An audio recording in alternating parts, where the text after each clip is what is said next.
Start అయినాయి. నా చిట్టి తల్లి అయితే పావులో పావులో పావులో. ఇంట్లో ఆడపిల్ల ఉంటే ఇంకో ఇట్లుంటది. మా మమ్మీ వాళ్ళ ఇంట్లో ఉన్న కిచెన్ స్టాండ్ తీసుకొచ్చి ఇక్కడ పెట్టించింది. ఇదిగోండి ఇక్కడేమో కట్టెల పొయ్యి పెట్టుకుంది, ఇక్కడేమో స్టవ్ పెట్టుకుంది, గిన్నెలన్నీ సెట్ చేసింది.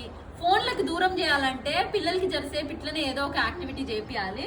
ఇది చూడండి అసలు ఎంత ముద్దుగున్నాయి. వంట తినే ప్లేట్లు అంట, కడాయి, గిన్నెలు, లంచ్ బాక్స్, హాట్ బాక్స్, ఇక్కడ పైన కుక్కర్లు, మిక్సీలు, ఇక్కడ చూసిరా బిందెలు, నూనె క్యాన్లు, ప్లేట్లు, గరిటెలు, కప్పులు, ఇవన్నీ చూడండి అసలు ఎంత ముద్దుగున్నాయో.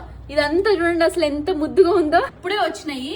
నా పాప దీన్ని మంచిగా సెట్ చేసి పెట్టుకుంది. ఇంకా ఆటనే ఆట. ఎంత హ్యాపీ ఫీల్ అవుతుందో. దీని ప్రైస్ కూడా చాలా తక్కువ అండి. మీరు కూడా మీ పిల్లలకి ఇప్పియాలి అంటే నేను కింద ట్యాగ్ ప్రోడక్ట్స్ లో ట్యాగ్ చేస్తా, ఒకసారి చూడండి. నిజంగా పిల్లలకి అయితే ఇవి చాలా బాగా యూజ్ అవుతాయి. స్టీల్వి కాబట్టి వాళ్ళు ఎన్ని రోజులైనా ఆడుకోవచ్చు, ఏం ఖరాబ్ కావు, మంచిగా ఉంటాయి.